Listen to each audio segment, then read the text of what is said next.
City Council. This is a Committee on Public Safety and Criminal Justice. My name is Tim Mccarthy. I'm the District 5 City Councilor, and I am the chair of that committee. I'm joined by my colleagues, Councilor Ed Flynn, Councilor Mark Siomo, and to my immediate left, Councilor Anissa Sabi-George. I want to remind that this is a public hearing. It's being recorded and rebroadcasted on Comcast 8, RCN 82, Verizon 1964, and it's also being streamed online on boston.gov. Please silence your cell phones and your other devices. We'll be taking public testimony, and we'll appreciate if you sign in. If you do sign in, you can check the yes or no box regarding your testimony. Today's hearing is on docket number 1292. It's an order for a hearing regarding prohibiting wearing a mask, hood, or other device to conceal any proportion of the face to conceal the identity of the wearer upon or within public property in the city of Boston. Today, we have Superintendent Ridge from the Boston Police Department, as well as Deputy Superintendent Preston Horton from the Mbta, and I want to welcome them both for being here today. I did get a statement from President of the City Council, Andrea Campbell. She regrettably cannot be at today's hearing for docket 1292. She did make an extensive statement, and that will be on file if you choose to take a look at that.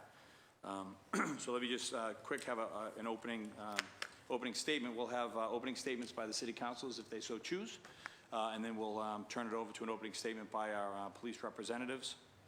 And then we'll have a quick question and answer, and then we'll open it up to public testimony.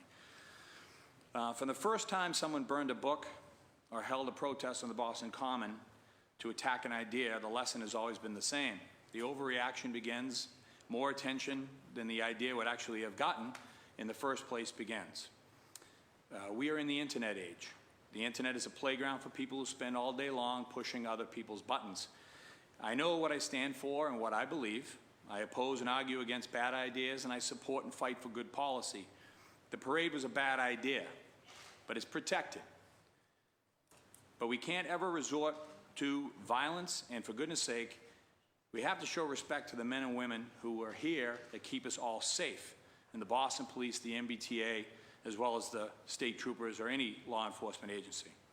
We need to stop pretending that anyone we might agree with or disagree with are justified in their actions, especially when those actions cross the line into physical violence, and even more so when those actions are aimed at the police who are trying to do their job professionally. When does the agenda for the day become a social norm? When does this agenda become a social norm? Let's get up and exercise our First Amendment rights.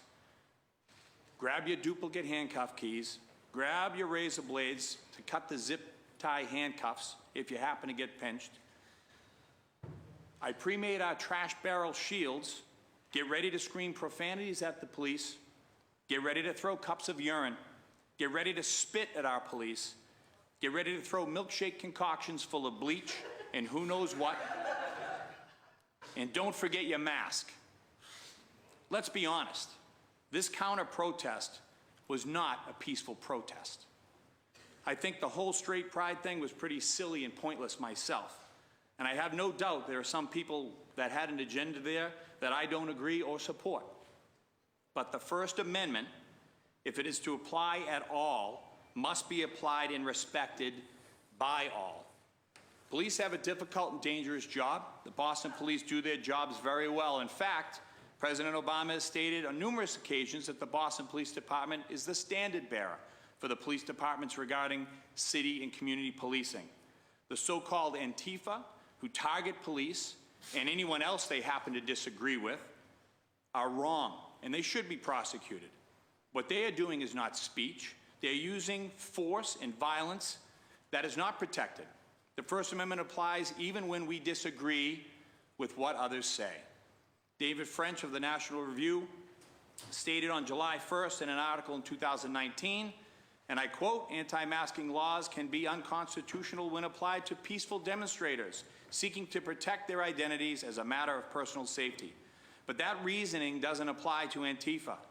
Its members seek to engage in violence and destruction with impunity, and the mask protects them from legal accountability." End quotes. I'm not a constitutional lawyer, but I can say that I agree with the Virginia Code and their common sense code regarding masks. Anybody can look this up, 18.2-422, prohibition of wearing masks in certain places. And it talks exactly about what a lot of the emails that I'm getting right now talk about. It shall be unlawful for any person over 16 years of age with the intent to conceal his identity, wear any mask, hood, or other device whereby a substantial portion of the face is hidden or covered so as to conceal the identity of the wearer. To be or appear in any public place or upon any private property in the Commonwealth without having first obtained from the owner or tenant thereof consent to do so in writing. However, the provisions of this section shall not apply to persons wearing traditional holiday costumes, engaging in their professions, their trades, their employment, activities, and protective masks, wearing where deemed necessary for physical safety of the wearer or the persons engaged in a bona fide theatrical production or masquerade ball, religious beliefs, wearing a mask or hood or other device for bona fide medical reasons. It goes on and on. The declaration of a disaster of state of emergency by the governor expressly waives this section, defines masks appropriate for emergency, provides the duration of the waiver. The violation of any of these provisions will then include a Section 6 felony. This is why I'm eager to work with Representative Tim Whalen from Barnstable and Senator Dean Tran from Fitchburg. Senator Dan Tran stated, "It's time federal, state, and local make it illegal to cover your faces in public events and demonstrations. It's a danger to public safety and our police officers, and no one or no group is above the law." As I said my entire career, the men and women in blue have a right to go home safely. We all have friends and family who protect and serve in some way. The police were ordered to be there because of this ridiculous parade. I guarantee that the men and women of the Boston Police Department and the T and the state troopers would have rather been at a barbecue or a softball game or golfing. They'd probably rather mow their lawn than to be there on that Sunday. I look forward for a hearing in this chamber, and I look forward to anybody to speak, whether they're for or against the proposal. You see, because for or against the proposal, that is what the First Amendment rights cover. Councilor Flynn, would you like an opening statement? Thank you, Councilor McCarthy. It's an important conversation about public safety and freedom of speech. As mentioned before, many of these laws prohibiting wearing of masks came from dealing with hateful or racist groups many, many years ago. As you mentioned, Councilor McCarthy, we also have to think about religious exemptions and for medical purposes as well. But I think public safety is critical. Public safety for protesters to make sure that they're safe, that the safety of our visitors along the route are safe. And it's also important that our public safety personnel, our police officers, our first responders are also safe. There's a role for protesting in our city, but when protesting does take place, there should be a set of rules that are followed by everybody. And public safety has to be the most important rule, making sure everybody is safe along that route, including our police, including our city employees, our state employees, our first responders as well. So I just want to say thank you for this hearing, and I'm looking forward to learning more from the superintendent and from the official as well from the Mbta police. Thank you, Councilor McCarthy. Thank you, Councilor Flynn. Councilor Siomo. Thank you, Mr. Chair. I came today. I won't be able to stay long.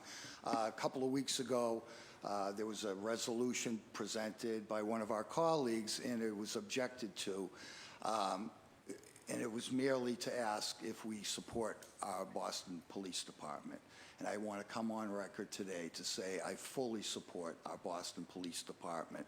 I've been here for almost 12 years now, been here for Occupy Boston, the Boston Marathon bombing, Black Lives Matter, and this recent, as the chairman said, foolish parade. Every one of those instances, I saw an exemplary use of training, tactics, and nationally lauded tactics and training exhibited by our Boston police. Are they perfect? No. Do we all make mistakes? Of course. But by and large, when any other municipality in this country looks to see how best practices are performed, they look to Boston. When President Obama wanted to know why our crime rate was so low and our instances of violence were so low compared to many other municipalities, he called Mayor Walsh and Bill Evans down. You know, we see the videos in places like Portland, Seattle, other places where there's basic lawlessness. If I lived in that city, I'd be saying, where are my police? But when I say, where are my police, I expect them to break up lawlessness, property crimes, and especially violence. We ask these men and women to get in between groups that are going after each other and to be peacemakers and to make it more difficult with masks and people throwing things from behind, purely cowardly things. And we ask them to stand there and keep the peace. I have to also say that I'm not for necessarily banning masks. But what I would say is we should look at an extra penalty, an extra criminal action if you are caught with a mask creating violence. And again, the bottom line is we all want to protect freedom of speech, the First Amendment. But when you cross the line into violence, whether it's hurling a straw or a battery, that's an assault. That crosses the line. And we all need to be protected from those kinds of instances. So again, thank you, Mr. Chairman, for giving me this opportunity. I can't stay for the whole hearing, but I just wanted to go on record supporting our Boston Police Department. Thank you, Councilor Yomo. For the record, we've been joined by Councilor Janey and Councilor Flaherty. Councilor George. Thank you, Mr. Chair, and thank you to everyone who's here today. I look forward to the testimony from Boston Police as well as some of the public testimony that will be offered today. Thank you, Mr. Chair. Thank you. Councilor Janey. Thank you so much. I think I want to go on record saying, too, like my colleagues have already stated, that in no way would I ever condone violence of any form, particularly violence against those who are there to protect us. So I think it is completely unacceptable that folks would wear masks so that they could come out and attack police or anyone else. I believe in the First Amendment. I believe in the right to protest. I did not support this so-called parade because I think they were on the wrong side of social justice issues, but I understand that they have a right to protest. I think I have concerns about criminalizing masks or things covering your face as a violation of the First Amendment, but also when we create these laws or criminalize simple behavior, I worry about how those new laws will then be implemented and whether or not we will continue to see communities of color harassed in ways that other communities are not. I noticed in the language for the hearing order, it included athletic wear like hoodies. And so I worry that our young people who are athletes, who jog or play sports or whatever they're doing could get caught up in such a law. But I think this is an important conversation to have, to understand. And so I look forward to the hearing. I apologize, I may not be able to stay for the entire thing, but I do think it's an important conversation. Thank you, Councilor Janey. Councilor Flaherty. Thank you, Mr. Chairman. I want to take this opportunity to publicly thank both the Boston Police Department and the Boston Housing Authority for the role that they played in apprehending the individual who was threatening to kill me all weekend. And so the role that you guys played, specifically Captain Boyle, who did phenomenal work along with his team, Sergeant Jack Hines and also Joe Kinnikos from the Boston Housing Authority were phenomenal and finally apprehended that individual before he hurt anyone else and or himself. So great work, the work that you guys do, and please spread that along to your members. Support my colleagues' efforts to try to bring some sense and sensibility to how we demonstrate and protest here in the city. Respecting First Amendment speech and also respecting religious freedom is of paramount importance, but making sure that if folks aren't down there to be lawfully protesting or sprinkling holy water and not throwing urine and feces, we need to make sure that that doesn't happen, and to give you guys the tools that you need, at the same time making sure that those that are there either protesting or watching the protest are kept safe as well. So look forward to the testimony, hearing from all sides on the issue, but support my colleague and the intention behind this.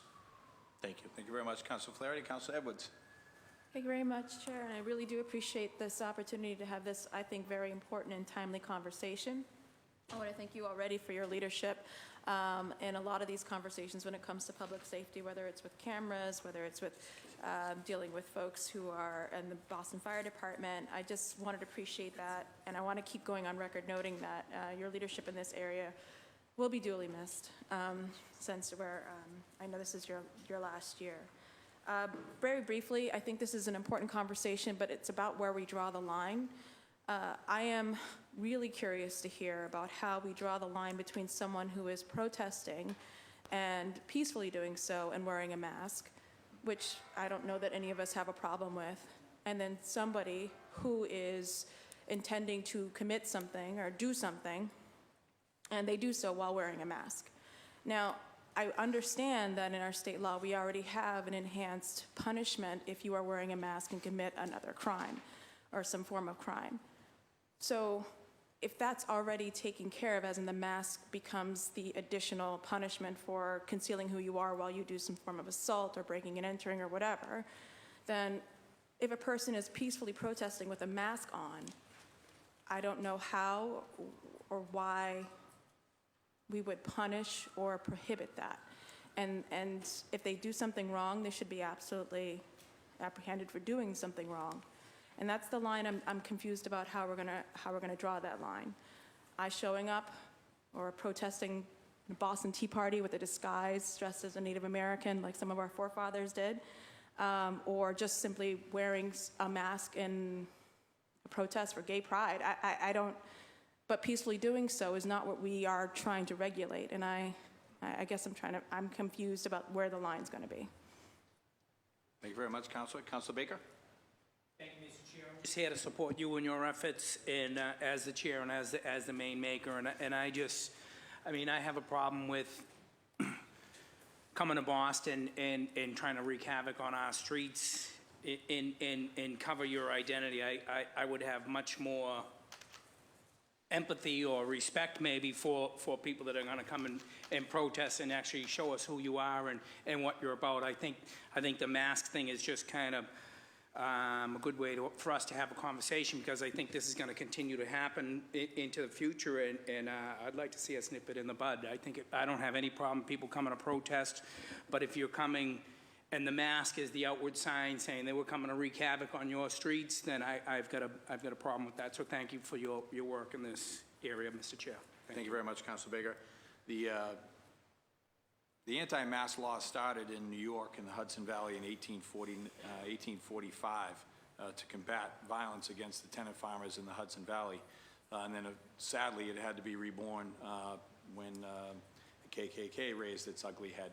And unfortunately, we're here again. So I'd like to turn it over to our law enforcement agencies just for an opening statement, and then we'll have a couple questions just to kind of take us through that day or any day that the masks come into question. So Superintendent Reg, thank you. Thank you, Councilor Mccarthy. Just to identify myself, my name is Superintendent William Ridge, and I'm the Chief of the Bureau of Field Services, which is our patrol division. I've been a Boston police officer for 35 years. Prior to me becoming the Chief of Field Services, I was the Assistant Chief. Prior to that, I was in charge of the Special Events Unit. So I've been around many of these protests, many of these victory celebrations. throughout the years. You know, what we saw, 20 years ago has been changing. What we see now, particularly with some of these organized groups that are looking to mask up, if you will, mask up so they can basically protect their identity, so they can be anonymous, so they can work in a cohesive group, and they are working cohesively. We're seeing communications where they have walkie-talkies, they have plans of attack. Now, our Boston police officers are put out there on the line, and it was mentioned we are the thin line. We're standing between different groups. We do not have the luxury of deciding or siding with any one group, and we're put in the middle. And we're put in the middle to make sure that everyone is able to exercise their First Amendment right, whether you be on one side or the other. What we've seen and what we've been experiencing is when we are doing our job, when we are keeping these groups separated so they can't assault one another, the focus, the attacks, you will, are coming against our police officers. And again, these are organized groups that are masked up, and they're using communications. They've got equipment.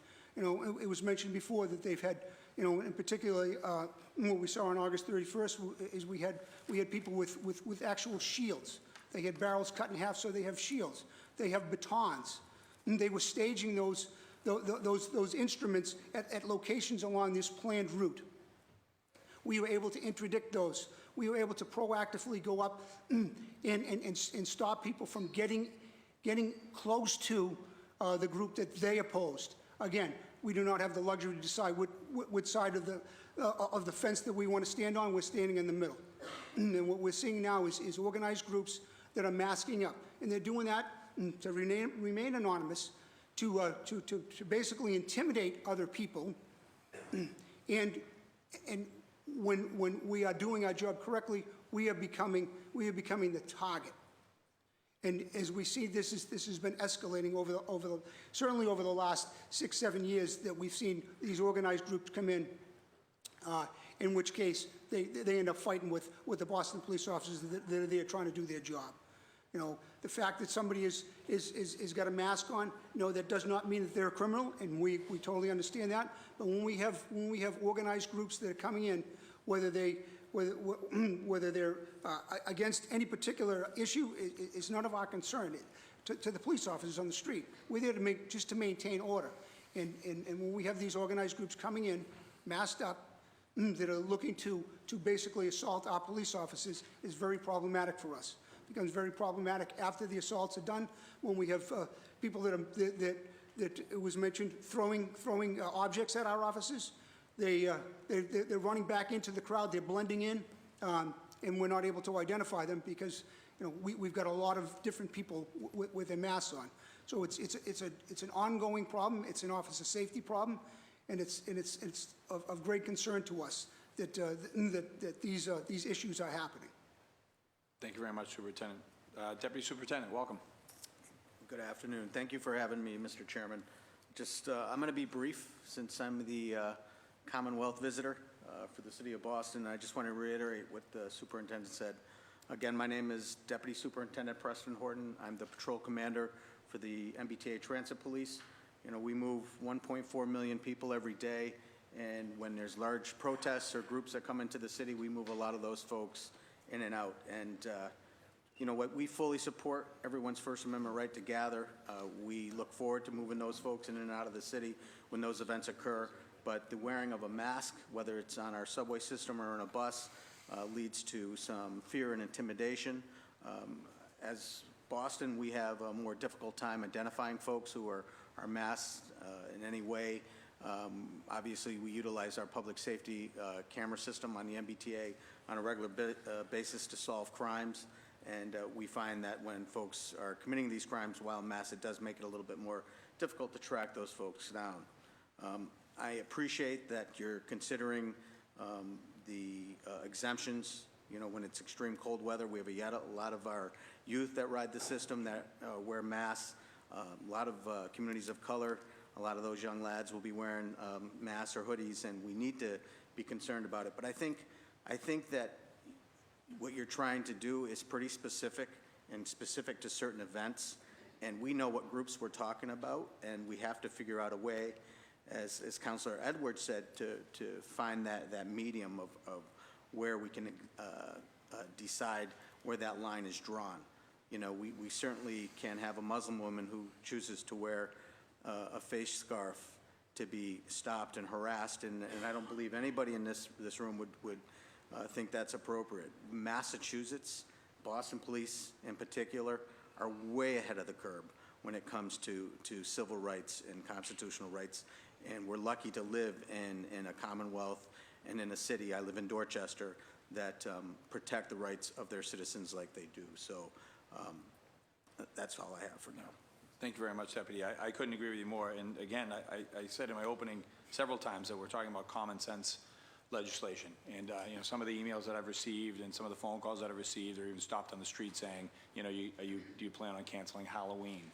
I mean, that's the silliest thing that I've heard of. And, you know, it doesn't even equate to what we're talking about here. So I'm going to open the floor up with some questions. I'll be very brief. I'll keep everybody to a couple minutes so we can get to the public testimony. Can you just take me through, you see a perpetrator with a mask who has done something, thrown a cup of urine, spit, thrown a rock, whatever. How do you start from there? So you turn, you chase, the chase is on, and then there's line of sights. Can you talk a little bit about that? Well, we have specific procedures that we teach for crowd control. We would never have one individual officer run into a crowd. If we see someone who's an agitator, who was doing something illegal, we would come up with a police supervisor, come up and identify that person is someone that we need to detain. At that point, they would attempt to go into the crowd in an organized fashion to place that person under arrest. So when that person is identified, the supervisor is usually involved. The supervisor will say, well, you know, at some point, depending on the situation, sometimes we can't get into the crowd. But when we can identify that person and take them out, we can take that agitator out. It will help us basically to continue our crowd control mission by removing some of those agitators out there. And that's kind of a coordinated effort that we do, and those are our procedures, and that's what we teach our officers. Okay. And Deputy Superintendent, one question for you as far as the T. And again, thank you for you know, everything the T did. You know, you said you were an outside guest, but you know, the T is the bloodline that leads everybody into city. So you guys do an amazing job, and I certainly appreciate that. I'm a little disappointed that the state troopers didn't come today. They were invited. I was hoping that they could lend some of their expertise statewide, not just the T in Boston, but statewide instances that they may have had throughout the state. And we'll catch up later once we start getting into the meetings after this. But as far as masks on the T, do you have any rulings now as far as people coming on, like if people coming on to the T with shields and clubs, and how does all of that work? And again, not if you're dressed as Conan the Barbarian heading for a Halloween party, but you're heading to an Antifa rally.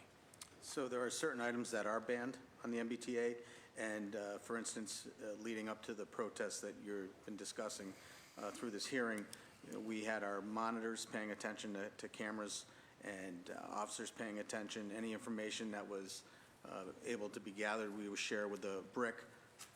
Otherwise, if there were prohibited items like signs with large 3 or 4 foot sticks, they're not allowed. We would confiscate those. And for the most part, it's sort of, again, using that common sense. Yeah. Okay. Thank you very much. I'll pass my time up, and we'll send it over to Councilor Ed Flynn. Thank you, Councilor McCarthy. I just have one question for the superintendent.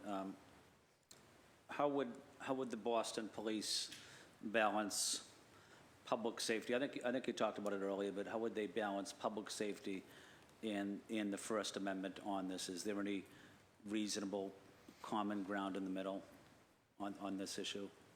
I certainly think there is reasonable common ground on this issue.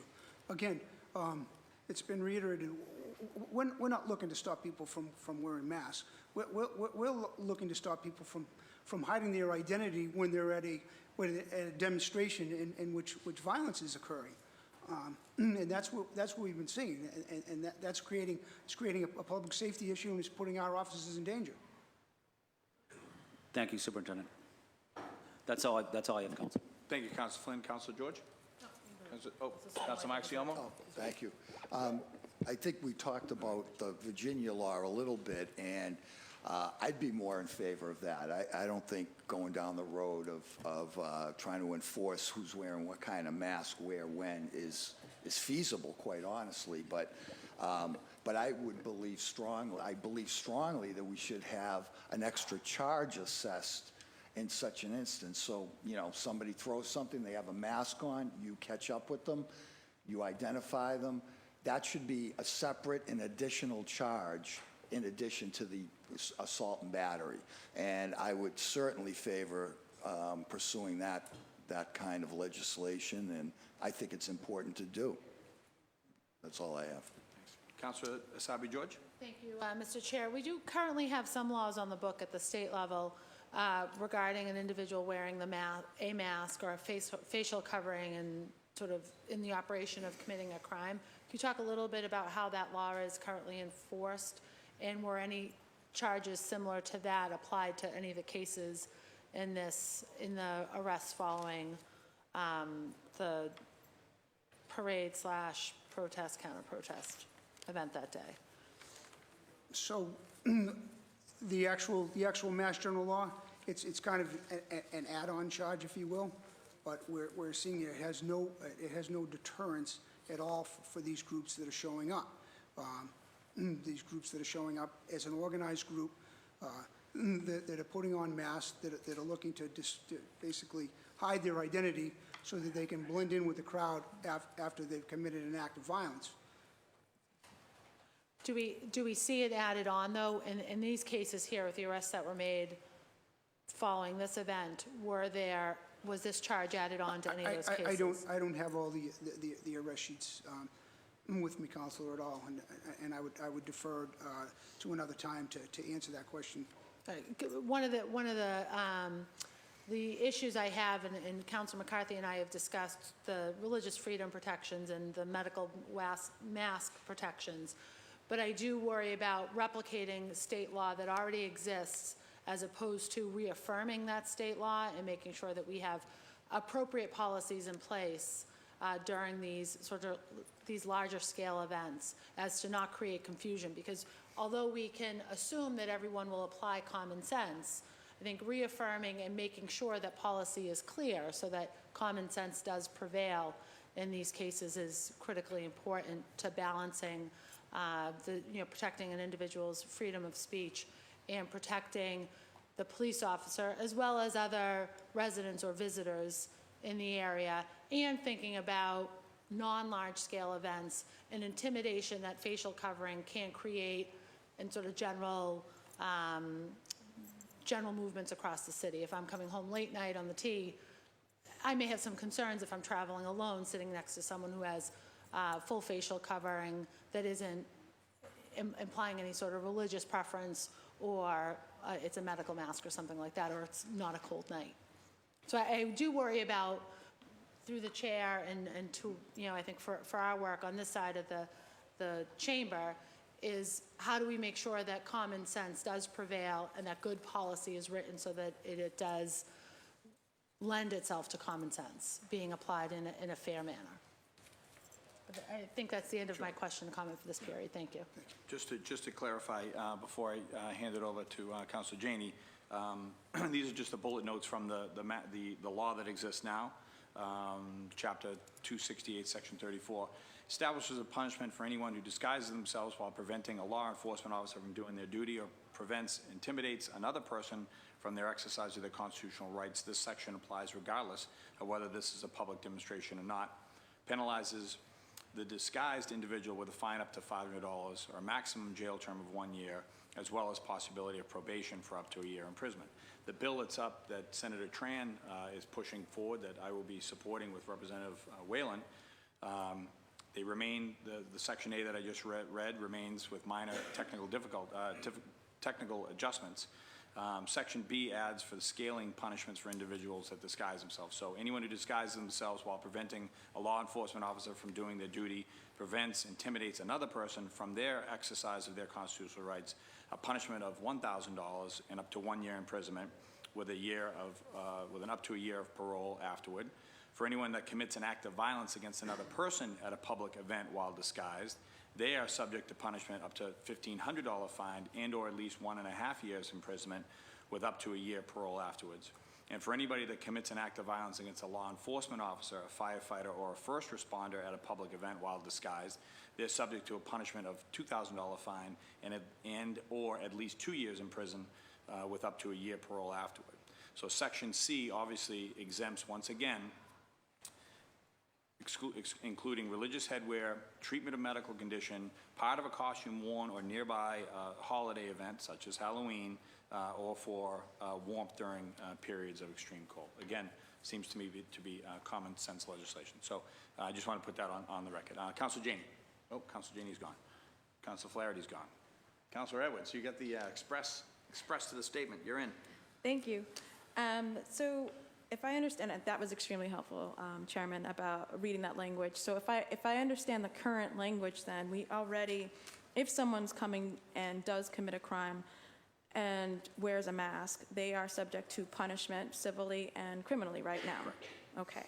So then I guess I'm trying to figure out what more we want to add to that conversation. If someone, again, somebody from wherever they are coming to do some bad things, then, and in Boston or wherever, it looks like it can be on public or private property, according to the language right now. It says it's regardless of whether it's on public property.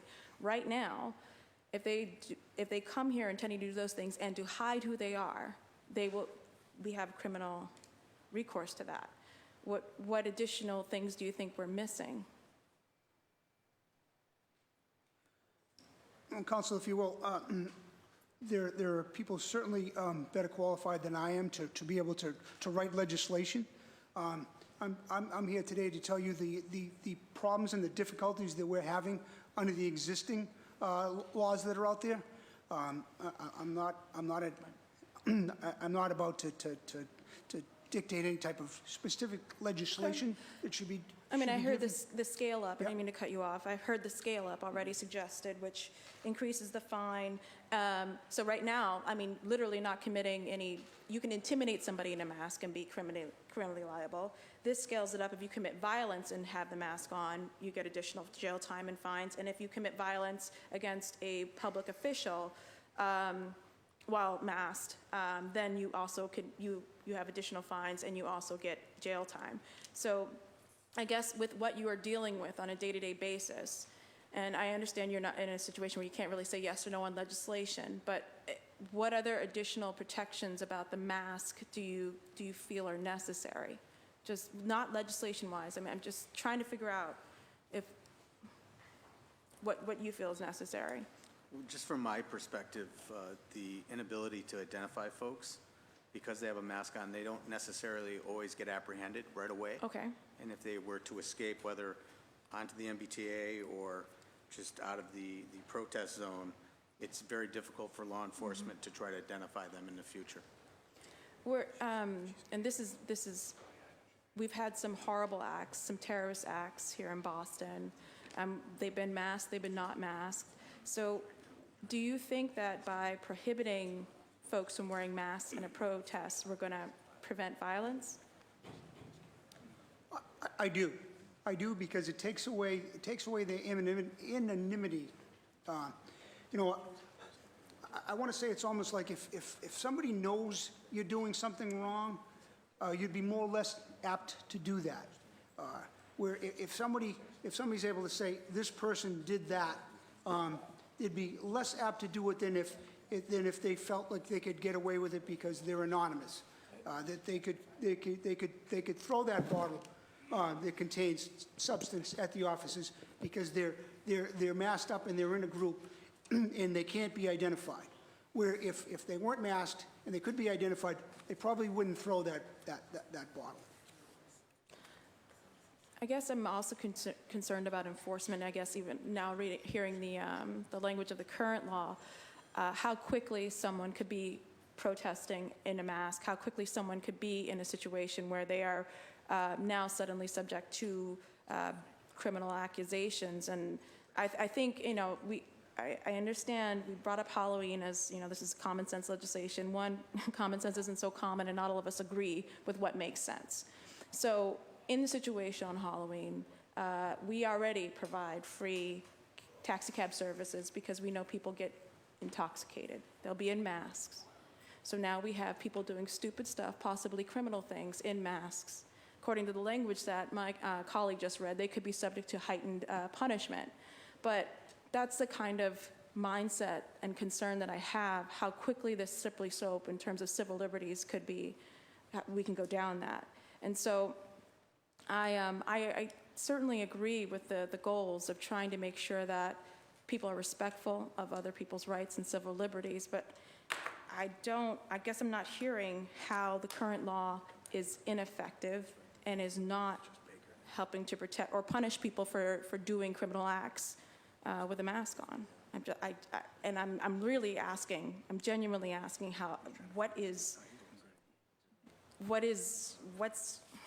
what's missing there? I mean, people did horrible things. I'm happy that they were arrested. I hope that the enhanced punishment happens to them for wearing a mask. I want all of that to happen, but that can't happen now. And I'm trying to figure out what else needs to happen.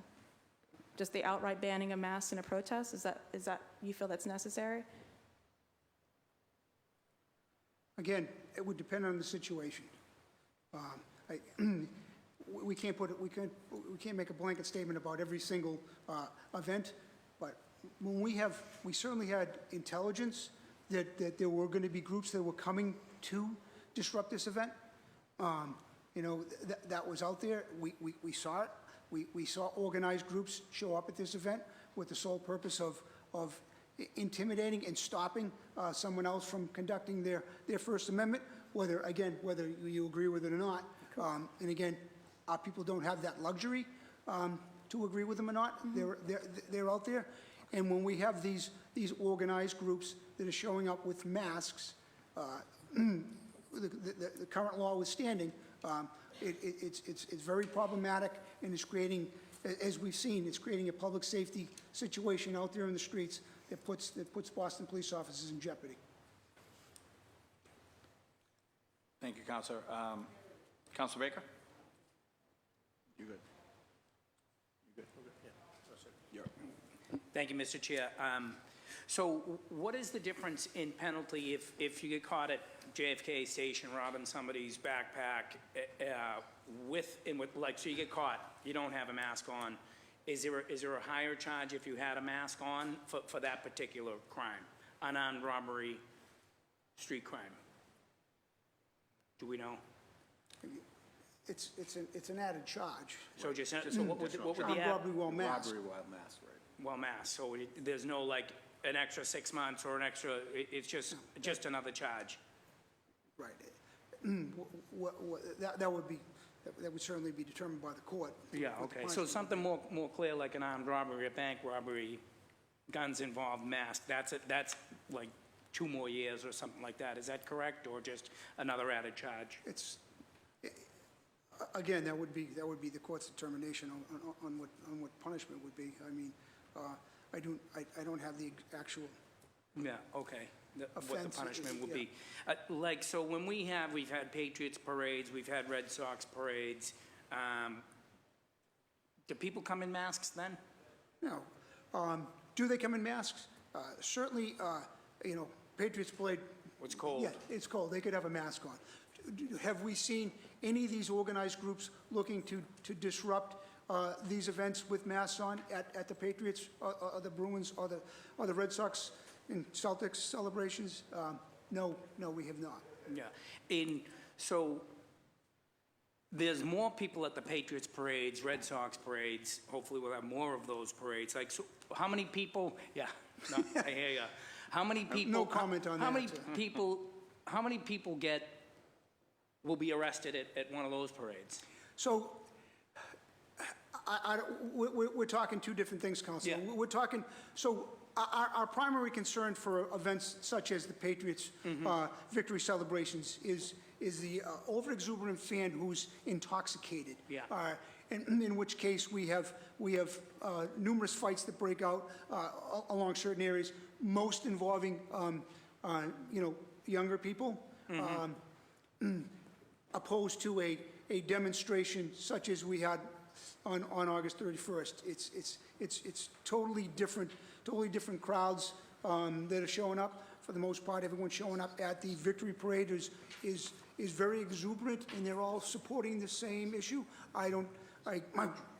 We've had many parades. I haven't heard any New York Giants fans coming down to stop the Patriots Day parade because the Giants, well, actually, that's a bad one because the Giants have beat them a couple times. So, but I think you get my point on that. So, we don't see that. We don't see those crowds acting in that particular way. We don't have organized groups looking to basically confront our offices. It's more of a alcohol issue. Yeah, and in this particular case, do we have a number of how many,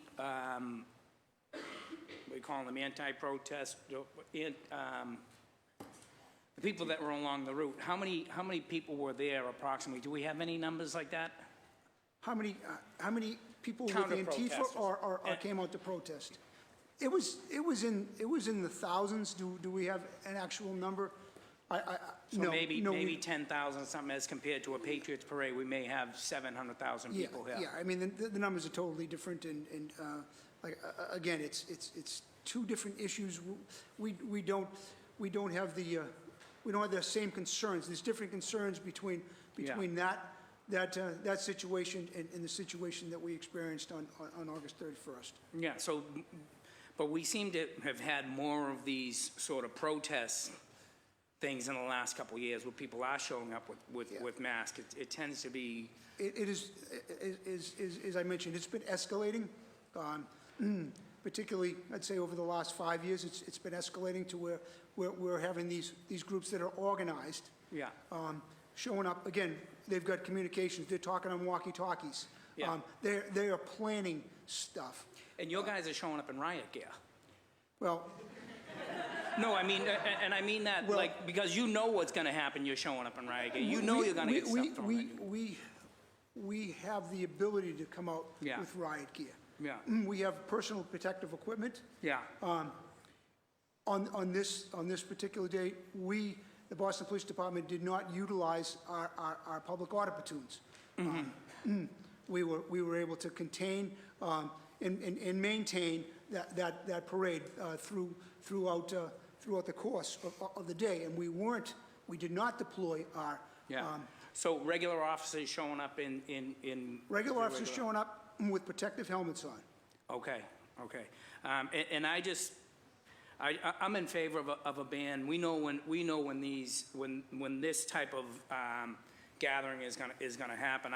I would say that the police, if you have the intelligence, you know when it's gonna happen. Why wouldn't we be able to say it's not appropriate to wear a mask in this event? We're not celebrating that happy feeling. It's people that obviously have issues between, you're on the left, you're on the right, for lack of a better term. So I again want to support you in what you're trying to do here. I think we need to support our police. We don't want this type of activity because it's this size now. It will become a problem where we won't be able to control it. So thank you. Thank you, Councilor Baker. Councilor Flaherty. Just a question. For the I don't have the regulations in front of me, but is there any language in there that can speak to whether or not, based on your intelligence, as to whether or not folks have to disclose whether they're, the amount of folks, but more whether they're going to bring masks and shields and things of that nature? So when somebody is requesting a permit, part of the permit process would be to ask them how many people they expect. They'd be asked for a myriad of what they would be bringing, whether it be a stage, sound system, stuff like that. When we have counter protesters, normally they don't they don't request a permit, we don't get anything formal from them about what they may or may not be bringing to the event. Great. So like a time, place, and manner, but nothing really beyond that. Right, I mean, and pretty much that's gleamed through, basically, social media is out there. We've had a lot of experience with different groups. What's going to be a hot button issue? For instance, we had the in 2015, shortly after this present administration was in, we had the Women's March. We had well over 100,000 people down there. The crowd control issues were not what we saw on August 31st, because we didn't have opposing views. We didn't have people coming out to clash. Again, going with Council Baker, the left and right side didn't show up. It was a crowd control issue, but we didn't have the issues that we had with a much smaller crowd on August 31st, because the intelligence we were getting, the stuff that we're seeing on social media, basically said we're going to have a bunch of people showing up, all for the same cause. No one's going to come to oppose them. So for that lessens our heightened state of readiness is about what we're going to need for resources. But when we have issues that we had on August 31st, where through our experience and intelligence from social media, we know we were going to have opposing groups, and some of those groups basically said that it's okay to resort to violence. So that certainly heightens our response up, and to the point, on that particular day, we had a full department call-up because we knew there were going to be issues that day. Sure. Thank you. Councilor Sabi George. I just have one follow-up question, just based on Councilor Flaherty's question. How do you assess the threats based on from event to event to event? Like what's the process that you follow? Because I think from some of the comments and questions that have come this afternoon, and based on conversations with Councilor McCarthy, there's work that will happen going forward to codify or to create an ordinance here in Boston. But there has to be some measurement. So how do we determine a particular event would be a mask-free event? Where does that assessment happen? How does it happen? How did it happen in the case of the August 31st event? Well,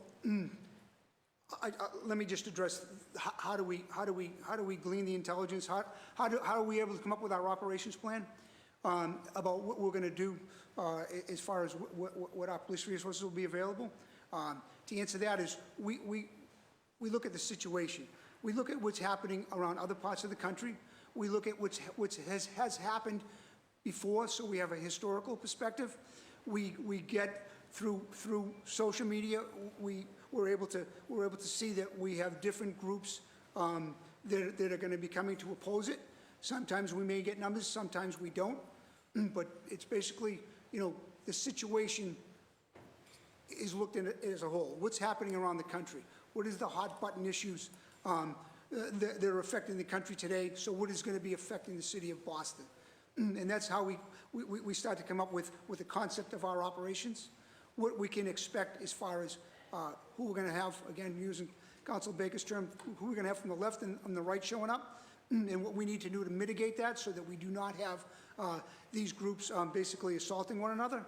So it's done on a situational basis by looking at basically, what's happening around the globe and what we've seen here in Boston in the past and what we can expect, again, going forward.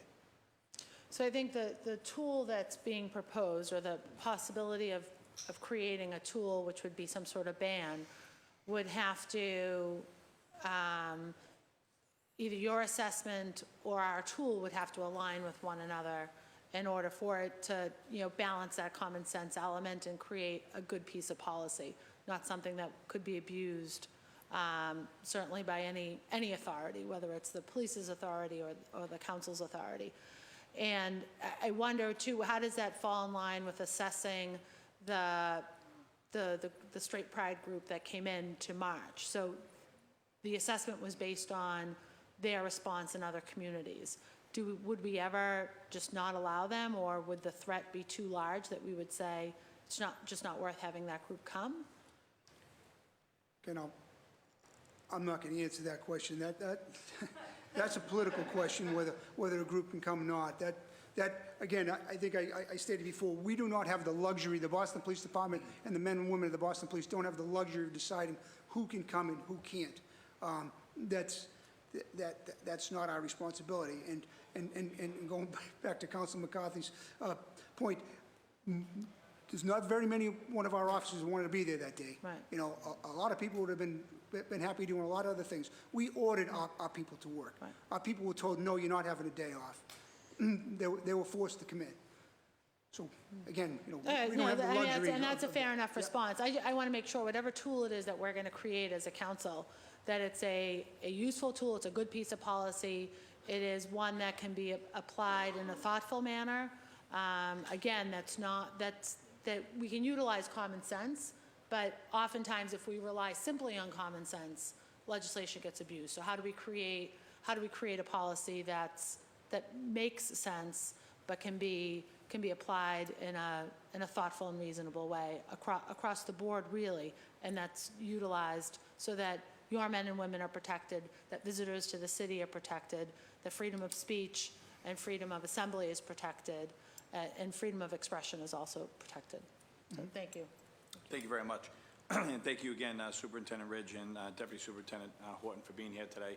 I think I can speak for the council when I say that none of us take the First Amendment lightly, but we also don't take safety of our men and women in blue, as well as this public safety of others who are visiting or parade goers or permit holders. Safety is utmost importance. So just to explain how this process works, because I know I did get some emails. I think some people think that we now vote out on a ban, and that's not how it works. We take all of this information. As a committee chair, I'll report out on Wednesday, and we'll kick this to a working session where we'll have people from the public safety departments, as well as the permitting divisions, maybe parks, maybe public works, because I think what you saw a line of questioning here is when you talk about the assessment of danger or intelligence of danger, can we permit, let's say there's a permit in the middle of the Boston Common, can we permit an area for people to protest? So we don't have that clash. That's what they're seeking, is that clash. There's many other proposals that other cities have that we'll continue to work on, and this will be a lively discussion. And where it goes, we'll see. But I really want to thank you all for your expertise. We will open the floor now to. Oh, yes, Councilor Baker. This may be not necessarily for you guys, but if Shane can get a sense of what this is going to be through the chair of what City of Boston's cost was that day to try and maintain order in our streets, an all-in budget. So EMS, police. If Shane, you can look into that. And I don't know if you just have a quick what it may have cost your department. I don't like have for an all-department call-up, that's... yes. I don't have that figure. Yeah, I didn't expect to, but I just want to just get that out there, and we'll work on that, so we have a dollar amount of what it actually cost the City of Boston. Thank you, Mr. Chair. Thank you. We've been joined by Councilor Zakem. You want to jump in, or? All right, we're going to go right to public testimony. So when I call your name, actually I'll call about 3 or 4, you guys are thank you very much again, Deputy Superintendent, pleasure meeting you. I'll call several names in a row. We're having some technical difficulties with that microphone, so if you could just come to that microphone. And please, we're looking for your name and your neighborhood. And then just a quick statement. My phone is broken, so Councilor Sabi George will be the timekeeper. So you have about 2 minutes. So we'll start public testimony now, and we welcome Blake Stacey, Leona Charles. If I'm butchering your name, I'm sorry.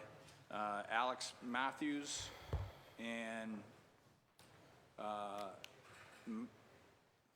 do you got? Merrill Birdie? Merrill Bird? If it sounds familiar, it's probably you. All right. Okay. Thank you. Welcome. Hey. Hello. I am Blake Stacey. I am a physicist at the University of Massachusetts, Boston. I live in Somerville. I'm here because, as a queer man, I do not have the luxury of regarding a straight pride parade merely as silly or ridiculous. I'm here because I want to know why we must sacrifice a significant amount of civil liberty in order to make the police's job potentially marginally easier. I want to know why the police get the just a bad apple, they're not all perfect, they can't be all perfect treatment, when ordinary citizens do not. I've been to many rallies, protests, and counter-protests in the past few years, and the most dramatic thing any Antifa masked super soldier has done that I've seen was provide first aid to a heat stroke victim. Antifa is not a single organized, hard left coordinated group. It can be anyone who did the reading in grade school, Number of the Stars, and realized that fascism and white supremacy are actually bad things. It was not a masked Antifa super soldier group who used motorcycle sirens as area denial auditory weapons to antagonize and intimidate a peaceful crowd on Congress Street. It was not a masked Antifa super soldier who threatened to pepper spray me in the face for the crime of standing on the sidewalk of State Street. If you can look at your own actions and say, hey, that sounds like the headline of what the oppressive government in Hong Kong was doing just the other week, you may already be wrong. I'm here because the notice, the order for this hearing was Fox News on Boston City Council letterhead. As my grandfather would say, I am disappointed. Thank you.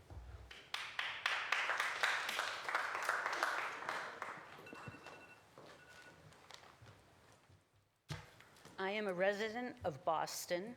I am the daughter of a policeman. My father was a cop in Worcester for 35 years. I am 60 years old, and I wore a mask on August 31st. I did not attend the protest itching for a fight, as Councilman Mccarthy will have you all believe. I don't have the temperament for fighting, and my slightly arthritic joints would make such behavior ill-advised. I wore a mask that day because of the threats from Mark Sahady and his ilk from Resist Marxism, the white supremacist, anti-LGBTQ, Islamophobic, anti-Semitic, misogynistic group rebranded as Stupid Happy Fun America. Last winter, I was doxxed by Resist Marxism, along with a young man from my church. My photo was put on their page, and I watched online as Resist Marxism followers made ugly threats against me and others. I wore a mask to keep me safe. As long as the city and the mayor continue to invest hundreds of thousands of dollars to protect hate groups, I will continue to wear a mask, not because I want to engage in fisticuffs, but because I want to be safe. This is McCarthy fear-mongering. This approach to governing may work in some parts of this country, but it won't work here. Banned in Boston is an ugly phrase from this city's past. And if the city implements this ban, Boston will forever be known as a provincial, racist backwater. Don't do it. Thank you.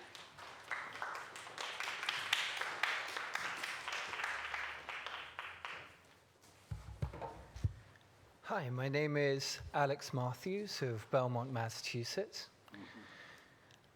I'd like to clear up a few things. First, the police representative said that they viewed anonymity as a problem.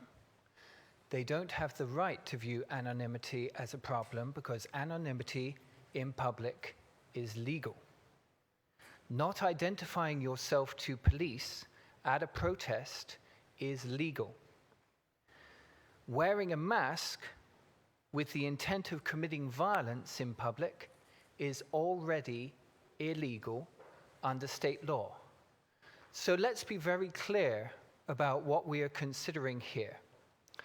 We are only considering whether in the city of Boston we should make illegal people wearing masks in public who do not have the intent of committing violence.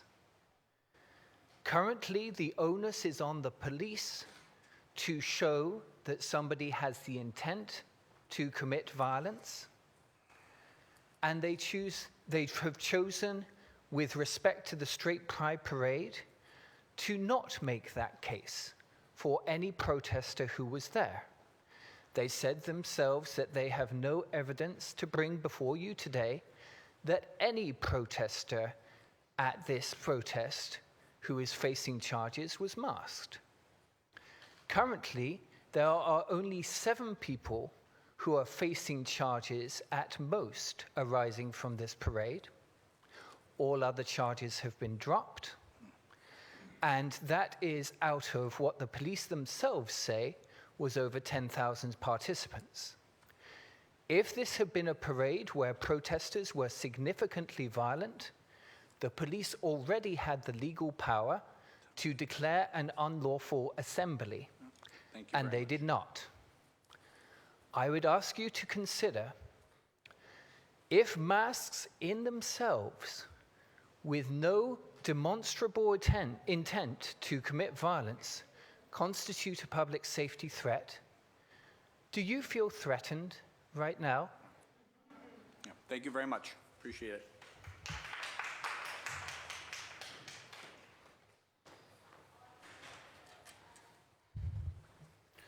My name is Maxwell Burke. I'm from Charlestown. Last year, all terror-related murders in 2018 were committed by the right wing. The left committed exactly 0. So let me explain to you what is actually at stake here in this hearing. Our lives are at stake.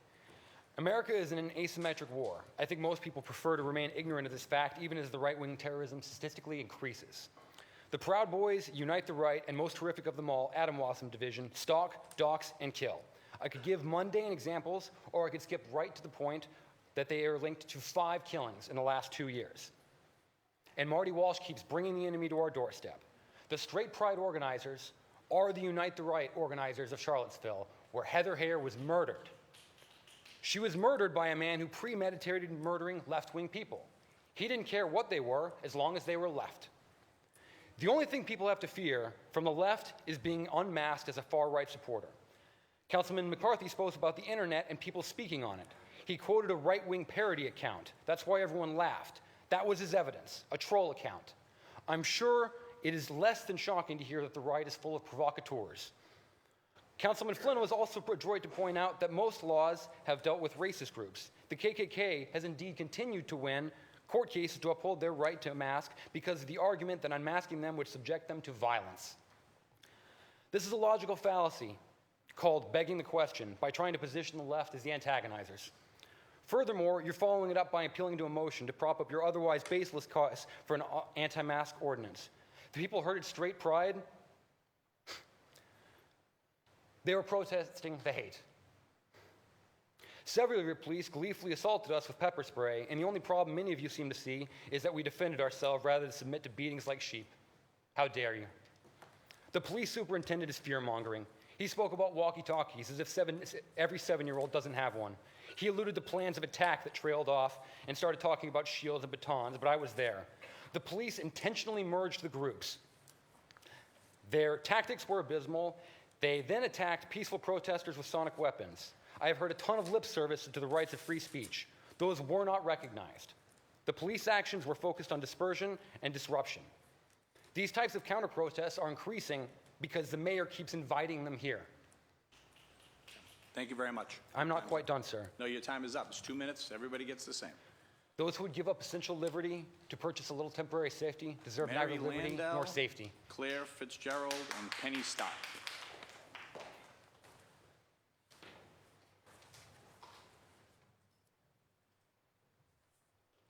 So I had this mask on when I came in, but I was told that this was too scary and I needed to take it off, but I wasn't offered a reason as to why.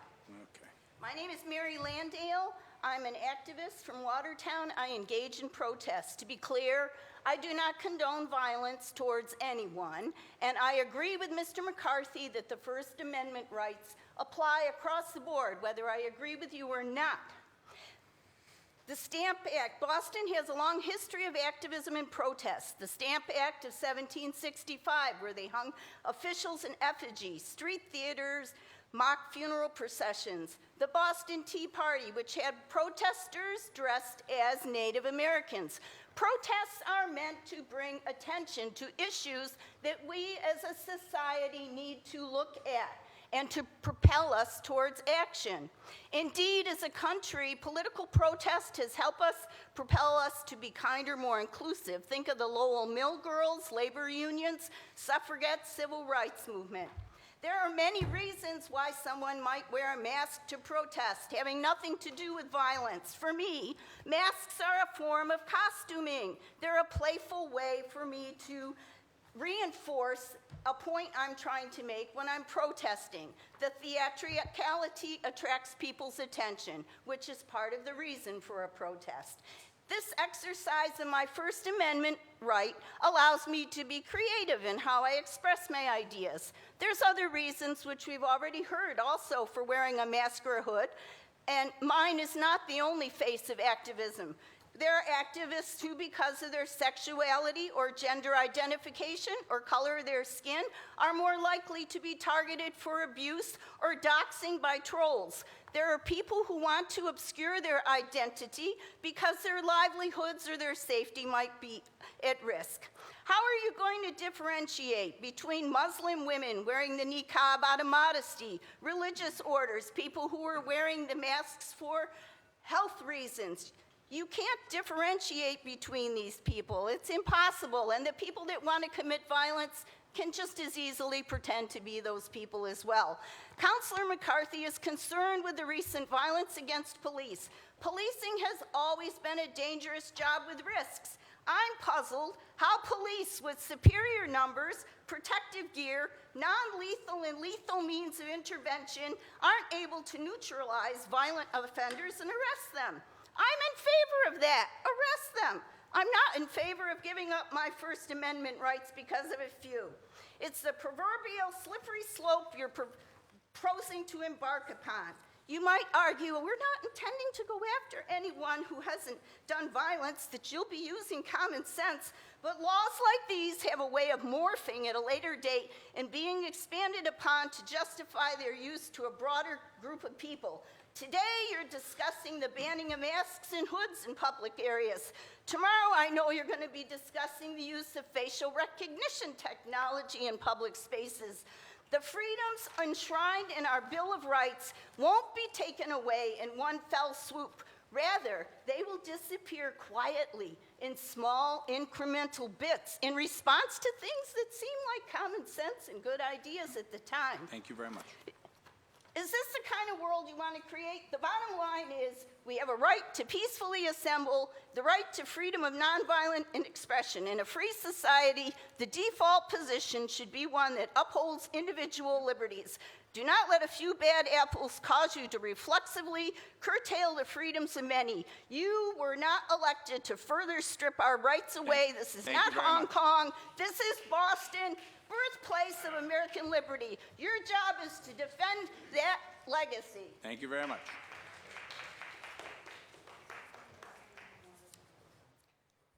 I live in Boston and here in District 5 where all the marches and rallies are. I've lived here for almost a decade and I've been to my share of protests and whatnot. Frankly, at most of them I have not bothered to screen my face in any way, even though I know that's widely considered a protest best practice. And this is because my experience of protests in Boston was usually that the police were not likely to use chemical weapons, so I got complacent. But after what I saw at the Straight Pride Parade, I said to myself, I am never going to be that careless again. Because, to be absolutely clear, what I saw that day was multiple instances of the police indiscriminately macing a nonviolent crowd with absolutely no discernible pretext. So you can imagine how appalled I was to hear that the council is now considering banning me from trying to protect myself. not banning the police from using chemical weapons against Boston's queer community and its allies, not banning groups from bringing in street fighting gangs like the Proud Boys to march through the city starting fights, who are usually, the Proud Boys are usually not masked, by the way, so a lot of good that does anyone. Not scrapping whatever decision-making process led to the city spending upwards of $600 grand of taxpayer money, that's your number that was reported a couple weeks ago, to have the police do the Proud Boys street fighting for them, just banning trying to protect myself. And if you want me to believe that violence against cops was the problem on that day, I want to see video. There are hours of footage of that day available online. If the stories that the police have been telling the councilors today are true, I want to see evidence because I have not seen any and I have looked. Add the recent news that there's no body cam footage from that day, and there's likely to be a push to make the cops wear body cams during protests, even though the reason they didn't is that the people developing the body cam program know that the police absolutely cannot be trusted to film protesters, ever. I wouldn't feel safe with my face uncovered at even the tamest, most uncontroversial rally if I knew the cops were filming me, let alone an event like Straight Pride where there were also far-right trolls filming trying to dox people. I beg the council to dismiss this unnecessary and unconscionable violation of our right to free assembly and to focus their energies on literally any actual documented problem in this city instead. Thank you. Very much. So, thank you very much. Just so everybody in the chamber is aware that we do have a rule that there's no clapping or snapping. You can do jazz hands if you wish, but there'll be no intimidating of anybody in here, and that is the council rule. So thank you very much. Yes. Hi, and thank you everyone for being here. I live in Somerville, and I've been listening very carefully to every single person who has spoken. And if we in Boston are way ahead of the curve, as we heard, on protecting people's rights, I'm worried for what's to come. I'm going to describe the exemplary use of tactics that I witnessed on August 31st. First, think of stormtroopers, like in Star Wars. Go look at photos taken of law enforcement that day. Helmets, faces covered, guns, full body protection, motorcycles, bikes, city buses full of state troopers. That's what I saw that day. These are the people justified in their actions. That August day, I saw police officers run and push through our crowd of singing, chanting people. They grabbed people and pushed them into the ground, and officers kneeled on top of their bodies. I saw no protester doing anything wrong. There's ample video evidence of this violence, and despite the repeated claims of urine and milkshakes, there's absolutely no evidence that this has ever happened. It appears that our police are trying to do their job professionally, and they're way ahead of the curve, but they're afraid of their own constituents. Remember, these are heavily armed, trained professionals whose faces are covered, who have state support and number in the hundreds, and they're afraid of some kids in t-shirts with walkie-talkies who might be wearing some masks. Here's what I saw. Police on bicycles pushing into the crowd, pepper spraying, knocking people to the ground, dragging, pushing, arresting seemingly at random. I saw a police officer carrying a mobility aid walk through a barricade and disappear with it, and then two police officers forced an elderly woman to walk when she was clearly suffering and walking with great pain. These are the people talking about common sense.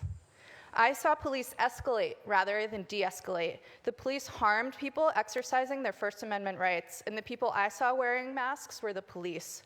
Our tax dollars funded police brutality on August 31st.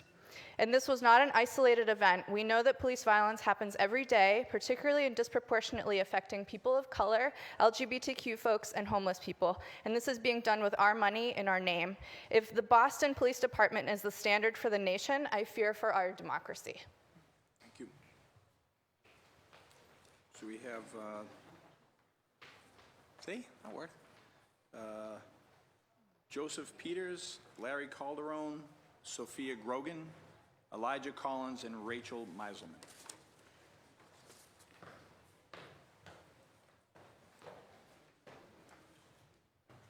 Hello, I'm Joseph Peters, Alston. I'm an activist. I'm deeply involved in this scene, and I was at the Street Pride Parade, and I was assaulted by the police for the terrible crime of protecting street medics who were treating people who were injured. I saw a lot of this. This is just unconscionable. The reason that people wear masks, I was not masked, by the way, but the reason that people wear masks is because there is a very strong and growing right-wing movement that is threatening people posting their their personal information online. All right.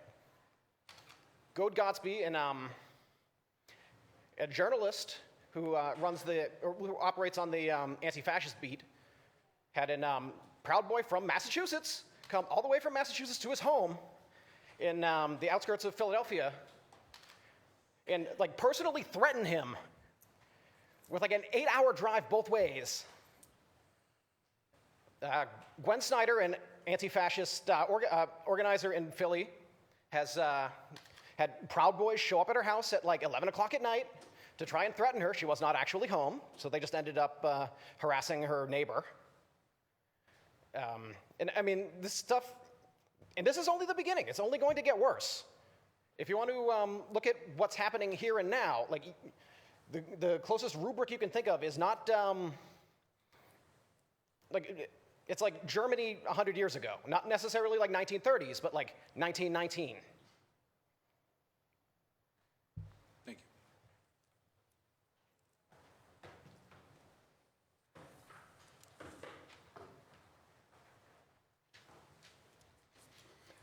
Good afternoon, everyone. My name is Larry Calderoni. I'm the Vice President of the Boston Police Patrolmen's Association. First, let me thank you, councilors, for being here, for taking the time out of your schedule to stay for the entire portion of this event, this hearing. It means a lot to the men and women that are sitting on that side of the room, that there are councilors that are concerned about this very issue. I'm here today on the behalf of the hardworking men and women of the Boston Police Department to support Councilor McCarthy's proposal that this council consider legislation to prohibit the wearing of masks or other device to conceal any portion of your face in an effort to conceal the identity of the wearer. The need for such legislation was clear on the recent Straight Pride Parade. I want to thank every patrol officer, detective, superior officer, member of the command staff, and all of the outside agencies that worked that day to keep the peace and to keep our community safe. They should be commended. They did a great job. It is absurd to suggest that the counter-protesters that day wore masks in furtherance of their right to free speech. Rather, as one of them stated, they wore masks to facilitate lawlessness and escape justice. One of the counter-protesters proudly stated to the media, "We're covered in black, so when we attack these guys, we can't be prosecuted," adding his belief that violence is necessary. He didn't say who he was planning to attack, but on Labor Day weekend, it was the police that were attacked. This is not free speech. This is lawlessness, and the council can and should deter it. Councilor McCarthy's plea to consider legislation to prohibit disguising oneself to avoid accountability should be embraced by the city of Boston. It should not become a gathering ground for such violent individuals like other parts of the country. On that Saturday, I heard from officers who were harassed, who were spit on, who had rocks thrown at them, batteries, chemicals unknown, and urine. They were physically assaulted on that day. 36 individuals were arrested, and 4 police officers were injured. This is unfortunately not surprising, as the counter-protesters came disguised because they intended to engage in violence. That's what they were promoting. And by disguising themselves, they are emboldened to act outside the law. This is not acceptable. Police officers understand their vital role in protecting the right of the public to free speech and assembly. But when individuals hide behind the First Amendment and disguise themselves in an effort to harm others, they should be held accountable. No one is suggesting an ordinance that would prohibit Halloween or religious freedoms. And I think differentiating between the individuals who disguise themselves to commit and incite violence and those who are celebrating Halloween or religion is not all that difficult. No person's rights will be curtailed by a well-crafted ban on disguising oneself in order to commit violence or to evade identification. For the safety of our officers as well as the citizens of Boston and our visitors, I ask the council to support Councilor McCarthy's efforts and pass legislation making it illegal to disguise one's face to conceal one's identity at any public event. Police officers are not punching bags. They're not to blame for every ill issue that's going on in society that one side or the other does not agree with. Police officers are family members, fathers, mothers, that deserve to go home at the end of their tour. Our officers, your officers, councilors, the residents of the City of Boston's officers, they deserve this council's support, and we're asking for it. I thank you very much for your time. You have Sophia Grogan, Elijah Collins, and Rachel Meiselman. Hi, my name is Sophia Grogan. I'm from Somerville. There are many reasons why I choose to wear a mask. The first time it occurred to me was after I participated in a nonviolent action at the GOP headquarters in Boston. My community was dealing with collective traumatization from the Squirrel Hill shooting, and we chose to hold a mourner's kaddish there to pay respect to victims and ask the GOP to denounce white supremacy. David Duke, former Grand Wizard of the KKK, tweeted a photo of us with a caption that read, "Eternal Troublemakers," and in this photo, my face was front and center. The anti-Semitic replies from other right-wing extremists were horrifying and literally threatening. It would have taken someone with basic knowledge of search engines and social media platforms to find me, and then my address, and then where I work, and at what time. This was disruptive. I had to shut down my public, non-personal income-generating accounts until I felt like the tweet was buried far enough by other targets of Duke's agenda. I now wear masks when dealing with themes of white supremacy or self-proclaimed white nationalist groups for personal security so that I can exercise my right to express political views and not have a Klan member showing up at my door. Next, there is the reason of physical safety. I am a trained EMT and a street medic. I was a street medic at Straight Pride. Personal protection from chemicals, airborne bacteria, and body fluids is not just a preference, but mandated first responder protocol. Wearing a dust mask allows me to treat people without putting myself in danger. At Straight Pride, this included going into areas where chemical weapons were being deployed to aid people, including tourists, including visitors, who were suffering from severe emotional, respiratory, and visual stress. I also administered Narcan at a protest by the Methadone Mile once, where had I not been fully protected, I could have inhaled vomit. It's not pretty, but I feel like I have to illustrate the importance of masks. Concealing one's identity is a very personal decision. I know people who hide their face in highly publicized actions because they have a stalker. I went to middle school with kids who wore masks in Boston Pride, the real one, because their conservative Catholic family back in Somerville would have beaten the living daylights out of them. And of course, most mask bans only prevent political masking, but it is the vagueness and flexibility of what is considered to be political that worries me. The initial introduction of most mask bans came into play because of the KKK, an actual hate group that has terrorized and waged disgusting acts of violence against the Black community. And if Boston chooses to ban masks on the heels of Straight Pride in an attempt to remove anonymity from its left-leaning constituents, regardless of all the legitimate political and non-criminal reasons that I've listed here, you must also be prepared to argue that we present the same level of threat as a group that has historically participated in large-scale hate crimes. And finally, the precedent that this will set in an age of surveillance, identification technology, increased hate crimes against marginalized people, and consolidation of power is a scary one. You may know what you would do or what directive you would give BPD if a political mask ban was passed, but as with any measure that removes autonomy from an individual, you cannot speak for your successors, you cannot speak for other cities, states, or even countries that would use this as a green light to pursue and prosecute political dissidents. Thank you. Thank you.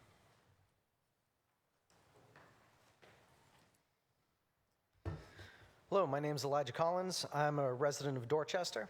I'd like to start by pointing out that while Mr. McCarthy has cut off several people who are speaking out against this at the 2-minute mark, he allowed the gentleman from the Police Association to speak for a full 4 minutes. Actually, for the record, I have not really cut off anybody at the 2-minute mark. You've cut I've several let everybody people go, off and at it's the the 2-minute chair's mark. discretion. But thank you very much for pointing that out. So, I want to say that if there was a real push for public safety, public trust, and accountability, there would not have been 9,000 hours of overtime paid to the Boston Police Department, with 0 minutes of that being captured on body cameras.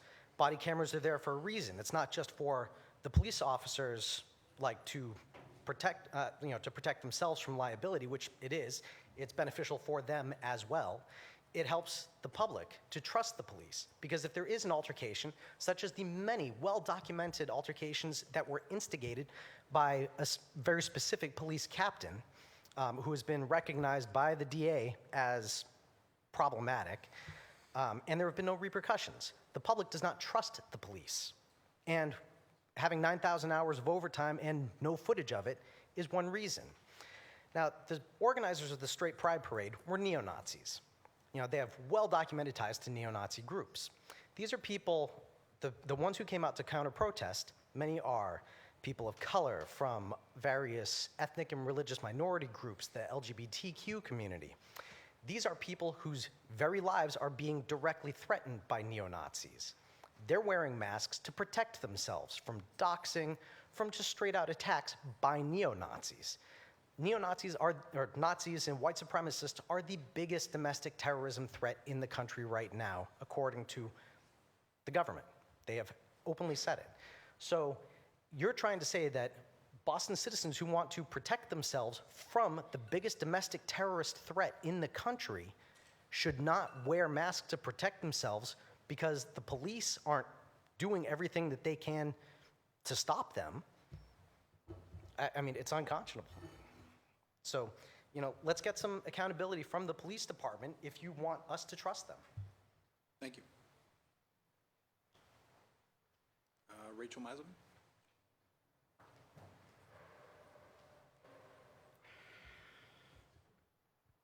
So first of all, I'd like to say that I fully support Councilor McCarthy's proposal. I'm grateful for his leadership on this issue, and quite frankly, in this political and social climate, his courage. I want to give my response from several different perspectives. One is a very personal one. Another one is the context in which the Straight Pride Parade was conceived. And then lastly, I want to look at what really is at stake, freedom of speech, and the image, the legacy, the reputation of Boston. I am, unlike some of the people who've spoken here today, I'm actually from Boston. I came to the city when I was 12. My family, I can go back over 100 years. The city made me. I owe everything to the city. I want to first speak to some of the aspersions that have been cast upon the Boston police. I remember hearing stories growing up, one in particular. You see, I'm a mixed-race woman. I'm half black and I'm half white and I'm Jewish. And my mother converted to Judaism, and I remember my father telling me that his friend, who took him under his wing in the Union, used to double date with my mother and him, my father. And this is important to bring forth because one of his children with whom I went to Boston Latin School later on decided to become a police officer with the Boston Police. And the messages of tolerance and respect for other people, he took that with him into his adult life, into his career as a police officer. And I can tell you so many other stories like that about Boston police officers who've come from good stock, who've looked at people regardless of color, regardless of origin, regardless of religion, and have just treated people as individuals, and that's how it should be. So I'm not going to stand here or sit here and listen to people unequivocally paint the Boston Police Department as the enemy. From the context of the Straight Pride Parade, there were some people on the political right, and they quite frankly feel like they've been silenced by some voices, not all, on the political left. Their reaction was to organize the Straight Pride Parade. I personally know people who supported this event, and they were openly gay. And they worked with their heterosexual counterparts to create an event that spoke to what they thought was the suppression of their voices. Now, do I actually agree with this? No. Not at all. I found the idea very provocative, unnecessarily so, and to the point that it was actually counterproductive. Well, if you keep on interrupting me, that takes away So from it. just for the, I didn't stop anybody, okay? There were people who went, stop. Okay. So, Can you finish up, Yes. Rachel, please? Thank you. Can you just finish up, please? Thanks. as I was trying to say before I was unfortunately interrupted, I didn't agree with this. And one of the reasons why I didn't agree was because, again, I thought that it diminished what the group was actually trying to say. And not only that, I didn't appreciate Boston being used as the backdrop, as the setting of what ultimately became a headlining grabbing stunt. Thank you very much.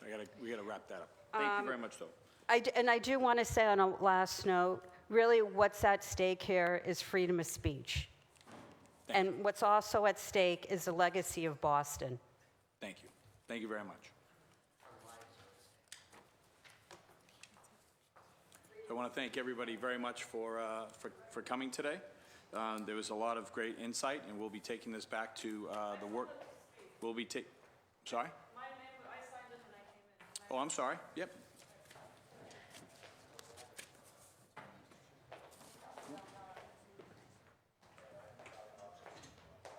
Oh, you want to go around? My name is Elizabeth Rucker, and I'm registered to vote in Boston, and specifically in Alston.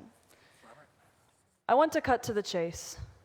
What's at stake here is not the safety of the police, whose job is actually incredibly safe, as demonstrated by the Bureau of Labor Statistics and the National Officers Memorial Fund. Police deaths have decreased on the job every year since 1970. Nor is it about trusting the police to uphold a common sense definition of what a mask would be used for, given that the ACLU has reported that 75% of the 63% of people who are black that the Boston Police Department stopped were only to investigate a person. I hope you can understand that common sense would indicate that we shouldn't trust the Boston Police Department to make determinations about what people's intentions are on site alone. Nonetheless, what is truly at stake here is political suppression of people who fight for racial, economic, and gender justice. As a woman, as a bisexual woman with a transgender partner, I can tell you that there are people who want to kill me. And they also attempted to dox me. Doxing means the releasing of personal information for the purposes of harassment. They published my name and workplace online so that I would be a target of death and rape threats, as they do to all of their opponents. When I say they, I mean the avowed and open white supremacists and fascists and anti-Semites and Islamophobes and transphobes and bigots who came to this city on August 31st. Their names are Mark Zahedi, Patrick Suter, and Chris Bartley, just to name a few. They are linked to groups like the American Guard, the Patriot Front, Resist Marxism, all of whom are complicit in the deaths of Heather Heyer in Charlottesville, the beating of DeAndre Harris, and all the other instances of harassment that we have heard in this chamber today. So, many people here have spoken to things I can't remember now in my rage, that you gave an hour to the police department who attacked my friends in my community on August 31st and June 2nd and August 19th, 2017. But I can tell you that any city councilor that is considering supporting this resolution, any government official considering supporting this ordinance, I will personally ensure that the LGBTQ community in Boston understands that each of you who supported this resolution values the speech of bigots, of fascists, of white supremacists over LGBTQ people, over black people, over brown people in this city. And I hope that you can bear the weight of the blood on your hands when they do start killing people in Boston.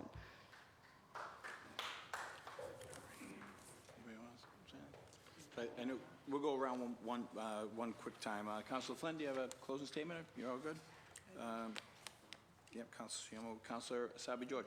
You don't. I do not. Councilor Edwards, you have the floor. Thank you, Chairman, and I wanted to thank the folks who came out today to have what I thought was a very necessary conversation, not only about the legacy of Boston, but also about what we consider to be speech and also what we need to make sure that everybody who comes to speak feels safe. I genuinely do appreciate the understanding from both sides of this issue. I'm not I still did not hear, and I'll go through the footage again, about what addition or what we need to do legally that we don't already have on the books that punishes a person for committing a crime while masked. We have that currently now. It's going to be enhanced, and I don't understand what additional provisions we need to provide. In addition, I wanted to make sure that all of the voices of my colleagues who couldn't be here today are heard, and so I will state this. I regrettably cannot attend today's hearing today regarding Docket 1292, but I ask that you read this brief statement. The order for this hearing was in direct response to incidents that occurred at the so-called Straight Pride Parade between police officers and protesters, and I acknowledge that the intention of this hearing and proposed ban on mask, hoods, or other facial coverings by the makers to address the public safety issues that arose, particularly injury to Boston police officers, and as another tool to hold accountable anyone who incites violence during a public event. While I join my colleagues in wanting to ensure our Boston police officers have every resource they need to do their jobs effectively and safely, I do not think that such a ban is the right response. We already have laws and mechanisms in place to protect our officers and hold accountable anyone who violates those laws. This proposed policy seems reactionary and potentially disastrous to enforce, especially considering the implications of how enforcement of law banning the wearing of facial coverings, hoods, or scarves would disproportionately affect people of color, some of whom wear these items for religious purposes. A better response to the incidents at the Straight Pride Parade would be to strengthen the tools we already have to protect our officers and civilians and ensure accountability, such as the police body-worn camera policy. We learned last week that none of the officers on duty at the parade were wearing body cameras since they were working overtime shifts. I also still question why a permit for such a large-scale event was issued when the potential for conflict was high. With such large police presence and cost attached, and believe we need to revisit that process. I will be ably represented by a member of my staff at today's hearing and look forward to reviewing the committee's report. Sincerely, Andrea J. Campbell, Boston City Council President, District 4. Thank you very much. Okay. My name is Tim Mccarthy, City Councilor of District 5, the Chair of Boston. Oh, I'm sorry. Yes, absolutely. I just wanted to make it, I don't think it's productive to come here and vilify the Boston police. I believe the Boston police do good work, and I don't think that we're here vilifying the Boston police. The ironic part of all this is if the counter-protesters never showed up, we wouldn't even probably known about the parade. So just leave that there, food for thought. Thank you, Mr. Chair. Thank you, Councilor Baker. This concludes our hearing, docket number 1292, in order for a hearing regarding prohibiting a mask, hood, or other device to conceal any portion of the face, conceal the identity of the wearer upon or within public property of the City of Boston. I'll be reporting this out on Wednesday to go to a working session. This hearing is now adjourned.